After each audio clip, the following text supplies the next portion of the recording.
Nagsimula sa hindi kita kilala hanggang sa nauwi sa mahal kita. Parang kailan lang pa-scroll-scroll ka pa sa social media, lalo na pag boring ka. Yung tipong tamang like and shared post lang pinagkakalibangan mo. Wala ka naman sanang plano na pumasok sa relasyon.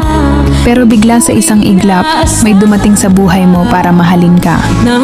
At sa hindi inaasahan, nahuhulog ka na rin sa kanya hanggang isang araw. Yung akala mo magiging mag-isa, pero hindi pala, kasi may taong tatanggap sa'yo ng buo. Ang sarap nga naman magmahal kapag mas mahal ka. Ang sarap makontento kapag mas kontento sa'yo. Hahanap ka pa ba ng iba kung sobra-sobra na siya? Kaya nga sana, wala na lang niloloko para wala na lang nasasaktan. Sana mapadpad tayo sa taong kayang pakalmahin ang puso nyo at hindi kayo bitawan sa panahong magulo na. Kasi sa totoo lang, iba yung saya pag nasa tamang tao ka na. Yung tipong kahit hindi mo siya palaging kasama o nakikita, alam mong hindi niya magagawang ipagpalit ka sa iba. Kasi una pa lang, ikaw lang talaga ang nag-iisa sa buhay niya.